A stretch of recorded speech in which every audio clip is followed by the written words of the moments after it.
Hello दोस्तों, तो जैसा कि पिछले एपिसोड में हमने देखा कि यूहाओ की फाइट यहाँ इविल आई ट्राइन बीस्ट के साथ हो चुकी थी, जिसको यूहाओ अपनी डेस्टिनी या हेड सोल बोन की पावर्स का इस्तेमाल करते हुए जान से मार डालता है। लेकिन उसे मारने के बाद उसकी सोल रिंग बाहर की तरफ समन नहीं हुई, क्योंकि उसने अपनी सोल रिंग को सील करके रखा हुआ था ताकि कोई भी उसकी सोल को पूरी तरीके से खत्म ना कर पाए। मगर दूसरी तरफ यूहाओ इतनी आसानी के साथ हार मानने वालों में से नहीं है, बल्कि हम देखते हैं कि यूहाओ ने अपने गॉड इलेक्ट्रोलक्स की नेक्रोमेंसी पावर्स का इस्तेमाल करते हुए यहाँ उसे जलाना शुरू कर दिया और इस सोल रिफाइनमेंट टेक्निक का इस्तेमाल करते हुए यूहाओ ने उसकी सोल को जलाकर राख कर दिया। जहाँ मरते मरते वो गुस्सा होते हुए यूहाओ से कहता है कि मेरा फादर तुमसे बदला लेने जरूर आएगा, क्योंकि वो इस फॉरेस्ट के एम्परर है। दूसरी तरफ पीछे हम देखते हैं कि श्रेक सिटी पर भी यहाँ डाइटियन और उसके बीच ने हमला बोलना शुरू कर दिया था। जिस हमले के दौरान बाइजी भी यहाँ पर आ चुकी थी, जो कि एक एमरल्ड स्वान है, और वो अपनी हीलिंग पावर्स का इस्तेमाल करते हुए जख्मी बीस्ट को दोबारा से हील कर रही थी। जो देखकर मिस सोंगयुन से आगे की तरफ बढ़ते हुए बाइजी पर हमला करने की कोशिश करती है, लेकिन डाइटियन ने उसे बचा लिया था। साथ ही साथ हम देखते हैं कि धीरे धीरे बीस्ट इंसानों पर भारी पड़ने लगे थे। वो तो श्रेक सिटी के अंदर इंटर हो ही जाते हैं, लेकिन टाइम डोलो ने अपने स्पेस टाइम कियोस फ्लो का इस्तेमाल करते हुए उन्हें यहाँ से दूर टेलीपोर्ट कर दिया।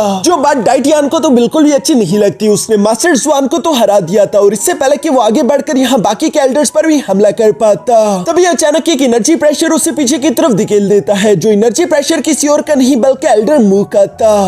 अब आगे तो नेक्स्ट एपिसोड की शुरुआत यहाँ पर बिल्कुल उसी सीन से शुरू होती है, जहाँ डाइटियन हैरान होते हुए कह रहा था लेकिन एल्डर मू तुम तो मर चुके थे ना, तो आखिर ये सब क्या है। तभी अचानक दूसरी तरफ हमें उस गोल्डन ट्री के अंदर से कुछ एनर्जी अनलीश होती हुई दिखाई देती है। साथ ही साथ एल्डर मू की आवाज भी सुनाई दे रही थी, जो कि कह रहे थे कि मेरे मरने से कोई फर्क नहीं पड़ता, मरने के बाद भी मैं श्रेक एकेडमी को प्रोटेक्ट करता रहूंगा। और ये कहते साथ ही अचानक होली ड्रैगन तीजी के साथ निकलते हुए यहाँ डाइटियन के सामने आ गया, जिसके साथ हमें एल्डर मू का शेडो भी दिखाई दे रहा था। बाकी के सारे एल्डर्स तो ये देखकर सरप्राइज हो गए थे, लेकिन एक एल्डर जवाब देते हुए बताता है कि बेशक एल्डर मू उस दिन मर चुके थे, लेकिन उन्होंने मरने से पहले अपनी सोल का एक छोटा सा टुकड़ा गोल्डन ट्री के अंदर डाल दिया था, ताकि मरने के बाद भी वो श्रेक एकेडमी को हमेशा हमेशा प्रोटेक्ट कर सके। मास्टर जुआन भी यहाँ एल्डर मू को देखकर काफी सारे इमोशनल हो जाते हैं। दूसरी तरफ हम देखते हैं कि एल्डर मू की ये मार्शल सोल तेजी के साथ मूव करते हुए फौरन से मास्टर जुआन के साथ जाकर मर्ज होने लगी। जिस मर्जिंग प्रोसेस की वजह से अचानक मास्टर जुआन की पावर काफी सारे इंक्रीज हो चुकी थी और उनकी बॉडी ट्रांसफॉर्म होने लगती है। धीरे धीरे उनका साइज भी इंक्रीज होने लगा। वो एक बहुत बड़े मॉन्स्टर में कन्वर्ट हो जाते हैं, जिसे देखकर तो सब लोग ही सरप्राइज दिखाई दे रहे थे। जबकि डाइटियन भी उसे देखकर सरप्राइज होते हुए कहता है कि ये तो टाउटाई बीस्ट है, जिसके बारे में मास्टर यान हमें इंफॉर्मेशन देते हुए बताते हैं कि 9 ड्रैगन गॉड का 5th चाइल्ड, जिसे डिवाइन बीस्ट टाउटाई कहा जाता था, उसकी पावर बेमिसाल थी। और डाइटियन यहाँ पर इसी बात को लेकर गुस्सा होते हुए कह रहा था कि नहीं, तुम टाउटाई नहीं हो, तुम बस एक कमीने हो जिसने मेरे ड्रैगन गॉड के ब्लड लाइन को खराब करने की हिम्मत करी, और मैं तुम्हें इस चीज की सजा देकर ही रहूंगा। जो कहते ही डाइटियन ने एक साथ कई सारी एनर्जी अटैक यहाँ मास्टर जुआन पर चलना शुरू कर दिए थे। दूसरी तरफ मास्टर जुआन भी काफी तेजी के साथ मूव करते हुए सारे के सारे अटैक्स को अपनी बॉडी पर लेते हुए तेजी के साथ यहाँ डाइटियन को एक जोरदार पंच कर देते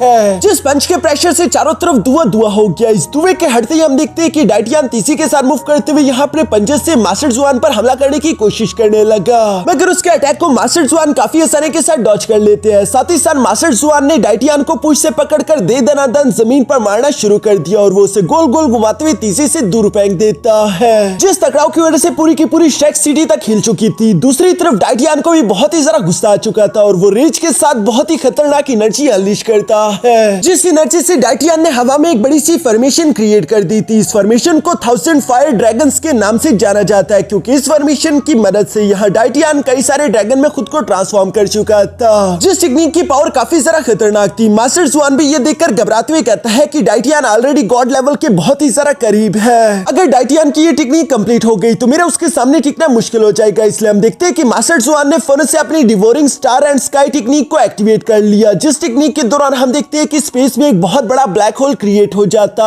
है, जिस ब्लैक होल के अंदर से कई सारी चेंज निकलते हुए तेजी के साथ बाहर आकर डाइटियन को जकड़ते हुए अंदर की तरफ खींचने लगी, ताकि वो डाइटियन को कुछ देर के लिए सील कर सके। ये सीलिंग टेक्निक टेक्निक बहुत ही ज्यादा पावरफुल थी, जिससे डाइटियान भी खुद को बचा नहीं पाता और वो सील होते होते कह रहा था कि मास्टर जुआन, बेशक तुम इस सीलिंग टेक्निक का इस्तेमाल करते हुए कुछ देर के लिए मुझे रोक तो सकते हो, लेकिन तुम मुझे पूरी तरीके से खत्म नहीं कर सकते। और यह सील होते होते डाइटियान ने अपने स्टारडो फॉरेस्ट के बीस्ट को ऑर्डर भी दे दिया था कि रुकना मत, आगे बढ़ते रहो और सिटी को तबाह कर दो। जो सब कहने के बाद हम देखते हैं कि डाइटियान पूरी तरीके से उस ब्लैक होल के अंदर एब्सॉर्ब होते हुए सील हो जाता है, जबकि नीचे की तरफ हम देखते हैं कि वो बीस्ट भी ऑर्डर मानते हुए बिल्कुल ऐसे ही कर रहे थे। जबकि इसके बाद सीन शिफ्ट होकर दूसरी तरफ यूहो पर आ गया, जिसके सामने इवल आई ट्राइन बीस्ट की सोल रिंग पड़ी हुई थी।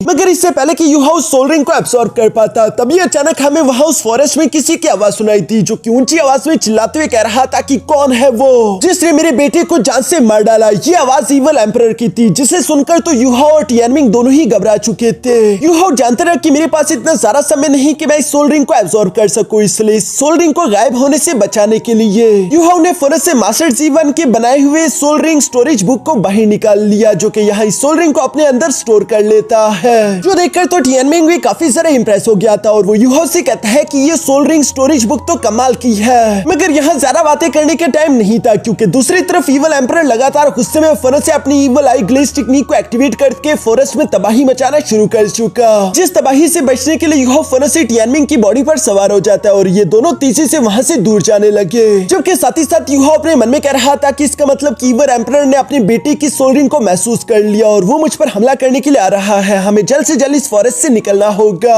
पीछे की तरफ सीन शिफ्ट होकर यहाँ शेक सिटी पर भी आ गया था, जहाँ एक तरफ से हम देखते हैं कि स्टारडो फॉरेस्ट के बीच तेजी से सिटी वॉल की तरफ बढ़ रहे थे, जबकि दूसरी तरफ सिटी वॉल के ऊपर मौजूद वॉरियर्स भी नीचे की तरफ बीस्ट पर तीरों की बरसात कर रहे थे। कई सारे बीस्ट और वॉरियर्स जान से मारे जा रहे थे, जो देखकर मास्टर यान परेशान होने लगे, क्योंकि वो समझ गए थे कि अब हम सिटी वॉल से ज्यादा देर तक बीस्ट को दूर नहीं रख पाएंगे। और उनकी बात बिल्कुल सही निकली, क्योंकि नीचे की तरफ हम देखते हैं कि कुछ बीस्ट तेजी के साथ दीवार से टकराते हुए यहाँ उसमें एक छेद कर देते हैं, जिसके अंदर से बीस्ट तेजी के साथ निकलते हुए सिटी के अंदर इंटर होने लगे। जो देखकर डाइहुआ बिन और उसके साथी जितना तेजी के साथ हो सके उसी तरफ बढ़ने लगे। डाइहुआ बिन अपने साथियों से कह रहा था कि हम लोगों को कुछ भी करके उस रास्ते को बंद करना होगा, चाहे इसके लिए हम लोगों को अपनी जान को ही दांव पर क्यों ना लगाना पड़े। और ये कहते ही डाइहुआ बिन और उसके साथी तेजी के साथ आगे की तरफ बढ़ते उन बीस्ट से टकराने की कोशिश करते हैं, मगर वो राइनो बीस्ट काफी ज्यादा ताकतवर था, जो कि सिर्फ एक ही अटैक में इन सब लोगों को पछाड़ देता है। और इससे पहले कि वो राइनो बीस्ट अपने पैरों के नीचे डाइहुआ बिन को कुचल देता, तभी अचानक कोई उस पर हमला कर देता है, जिस अटैक से वो मारा गया। ये देखकर डाइहुआ बिन खुश होते हुए जब पीछे की तरफ पलट कर देखता है, तो ये लोग कोई और नहीं बल्कि टांग सेट के मेंबर्स थे, जिन्हें मिस्टर बीबी रीइंफोर्समेंट के लिए यहाँ पर ले आया था। ये देखकर डाइहुआ बिन खुश होते हुए कहता है कि हम लोग बच गए, अब हमारे जीतने की कोई उम्मीद बाकी है, क्योंकि टांग सेट के मेंबर्स भी काफी ज्यादा स्ट्रॉन्ग थे और अभी लोगों की तरह ज्यादा हो चुकी थी। मिस्टर बीबी ने भी अपने साथियों को आगे बढ़ने का ऑर्डर दे दिया था, जो सब तेजी से आगे की तरफ बढ़ते हुए रास्ते में आने वाले हर एक बीस्ट का सफाया कर रहे थे। यहाँ पर मिस्टर बीबी ने मास्टर यान के सामने रिपोर्ट भी कर दिया था, जिस रिपोर्ट में मिस्टर बीबी मास्टर यान को बताता है कि मेरे पास मिस नैनकी और उसकी मॉम आई थी, जो कि रिपोर्ट लेकर आई थी कि मिस वांग काइनीर मर चुकी है, बल्कि उसने खुद को यूहाओ के लिए सैक्रिफाइस कर दिया। असल में मिस वांग काइनीर कोई और नहीं बल्कि 3 आई गोल्डन लाइन बीस्ट थी, जिसे डेस्टिनी एम्परर बीस्ट के नाम से भी जाना जाता है। मास्टर यान तो ये सुनकर हैरान होते हुए कहता है कि वांग काइनीर एक डेस्टिनी एम्परर बीस्ट और उसने यूहाओ को बचाने के लिए खुद को सैक्रिफाइस कर दिया। वैसे यूहाओ इस बात का जिम्मेदार नहीं है, हम उसे दोष नहीं दे सकते, बल्कि यूहाओ तो हमारा हीरो है, बिल्कुल मिस वांग काइनीर की तरह। दूसरी तरफ हम देखते हैं कि टाइम डोलो मास्टर यहाँ पर अपने सोल्जर से कहता है कि 4 किलोमीटर 3 किलोमीटर ये फ्लाइंग सोल बीस्ट की एक बड़ी वेव हमारी रेंज के अंदर आ रही है, हमला करने के लिए तैयार हो जाओ। जहाँ इस बार हम देखते हैं कि हमला करने के लिए तैयार होने वाली कोई और नहीं बल्कि टांग सेट की सोल कैनन आर्मी थी, जो कि बड़े बड़े कैनन्स लेकर सामने की तरफ आ जाते हैं। इन कैनन्स को पहचानते हुए एक एल्डर बताती है कि ये तो जूजी डिवाइन एरो कैनन्स है, जिन्हें मास्टर जीवन और यूहाओ ने मिलकर डिजाइन किया था। साथ ही साथ ये उसी मेटल मटेरियल से बने हैं जिसे यूहाओ सन मून एम्पायर से लेकर आया था।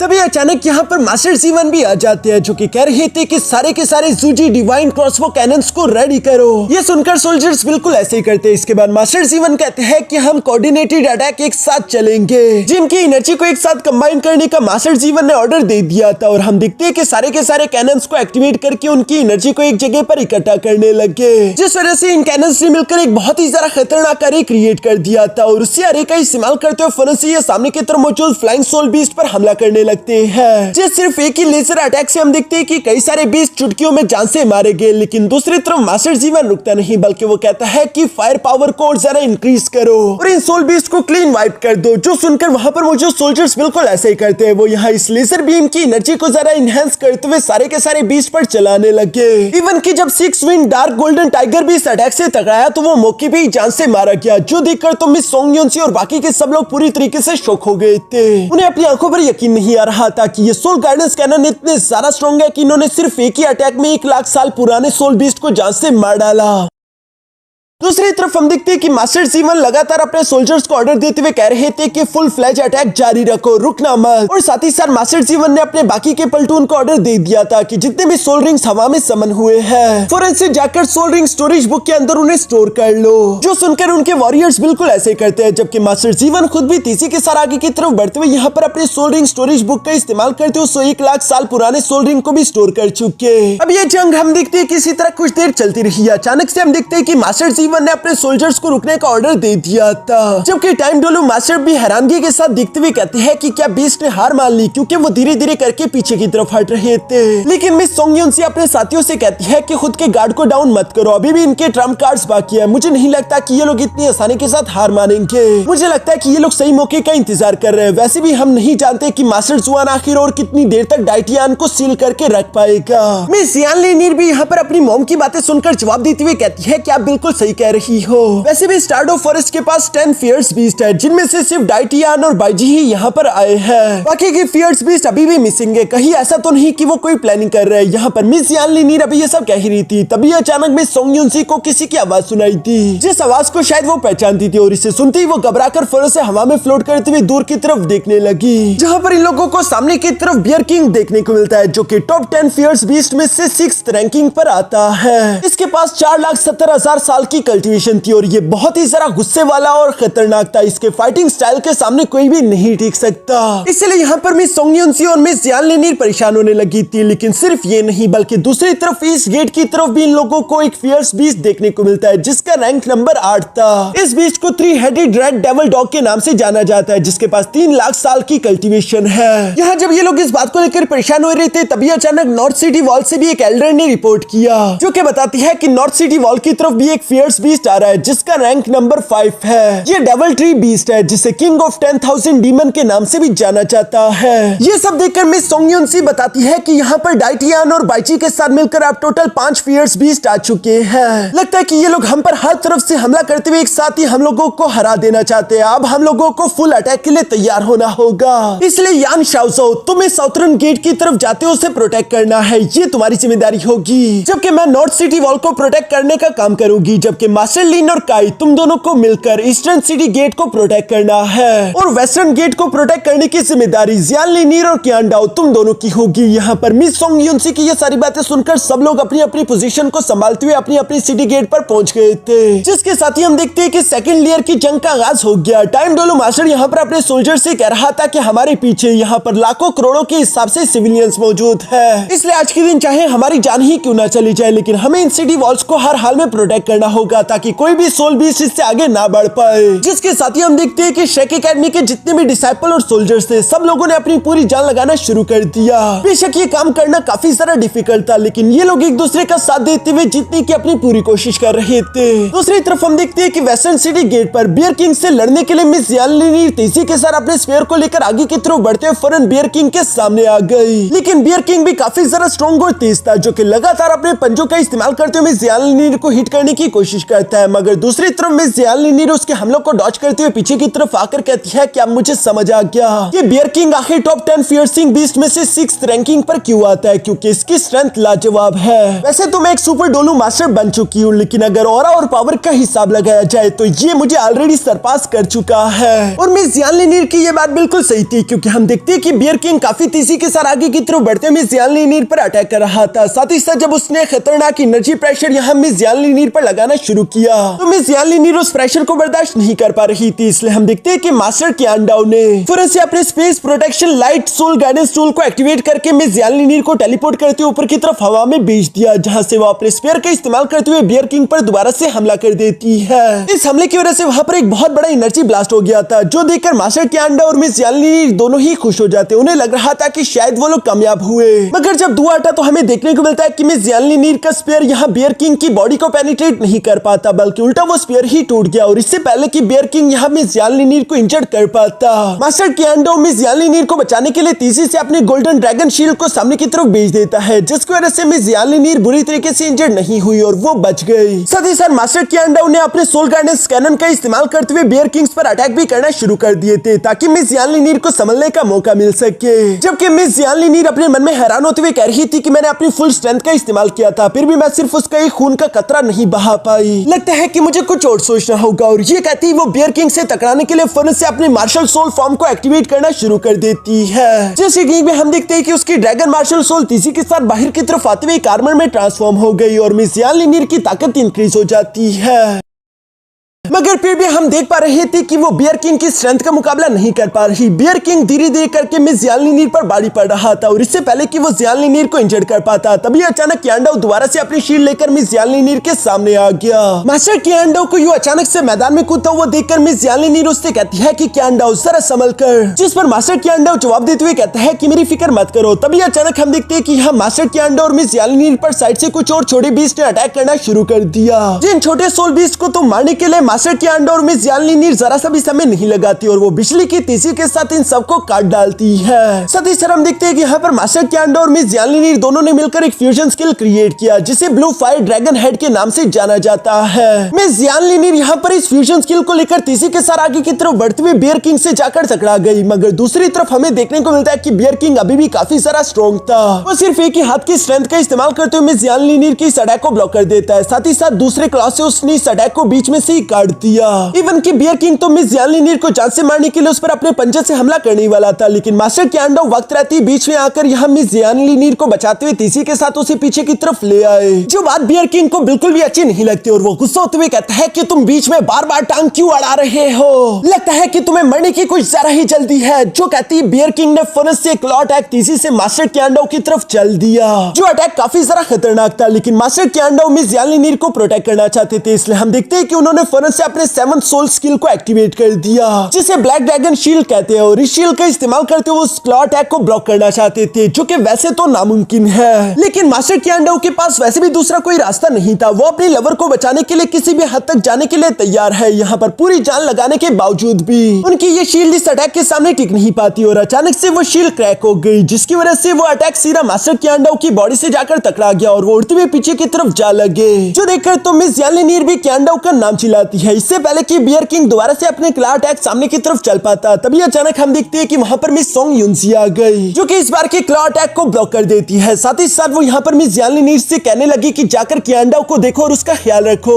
तब तक मैं इसे रोक कर रखने की कोशिश करती हूँ। दूसरी तरफ मिस यानलिनीर तेजी से कियांडाओ के पास आते हुए कहती है कि क्या तुम बेवकूफ हो, आखिर तुमने ये सोच भी कैसे लिया था कि तुम अपनी मार्शल सोल का इस्तेमाल करते हुए स्काई डिवोरिंग क्लॉ को ब्लॉक कर सकते हो, ये तो इम्पॉसिबल था, तुमने आखिर अपनी जान को खतरे में क्यों डाला। ये सब कहते हुए मिस यानलिनीर काफी ज्यादा इमोशनल हो गई थी। दूसरी तरफ मास्टर कियांडाओ जवाब देते हुए कहता है कि मुझे तुम्हारे लिए ये करना ही था, मैं तुम्हें कभी भी किसी मुश्किल में पड़ता हुआ नहीं देखना चाहता, लेकिन लगता है कि अब मुझे जाना होगा, मुझे माफ कर देना। और ये कहते साथ ही अचानक मास्टर कियांडाओ बेहोश हो गए, जो देखकर मिस यानलिनीर को लग रहा था कि कहीं उसने कियांडाओ को खो तो नहीं दिया। इसलिए वो रोते हुए कहती है कि कियांडाओ तुम नहीं मर सकते, प्लीज जागो मेरे लिए। तभी उसे मास्टर लिन की आवाज सुनाई देती है, जो कि मिस यानलिनीर को कह रहा था कि बेशक कियांडाओ बहुत ही बुरी तरीके से इंजर्ड हो चुका है, लेकिन वो अभी तक मरा नहीं, उसकी इंटरनल ऑर्गन ज्यादा डैमेज नहीं हुए, उससे बचाया जा सकता है। इसके बाद हम लोगों को नॉर्थ और ईस्ट सिटी गेट का भी बारी बारी करके सीन देखने को मिला, जहां पर ये लोग फियर्स बीस्ट के साथ फाइट करने की कोशिश कर रहे थे, मगर फियर्स बीस्ट इन लोगों पर भारी पड़ रहे हैं। और वेस्ट सिटी गेट का हाल तो तुम लोगों ने खुद ही देख लिया, जहां मास्टर कियांडाओ इतनी बुरी तरीके से इंजर्ड हो गए, मिस सोंग युनसी को बीच में आना पड़ा, लेकिन बियर किंग उसे भी ब्रूटली इंजर्ड करके हराते हुए नीचे की तरफ गिरा देता है। यहाँ पर मिस यानलिनीर अपनी मॉम को हारता हुआ देखकर परेशान हो हो गई थी और वो तेजी के साथ आगे की तरफ बढ़ते हुए फौरन अपनी मॉम के पास आ जाती है, जहाँ पर वो उनसे सवाल करते हुए कह रही थी कि मॉम आप ठीक तो है ना।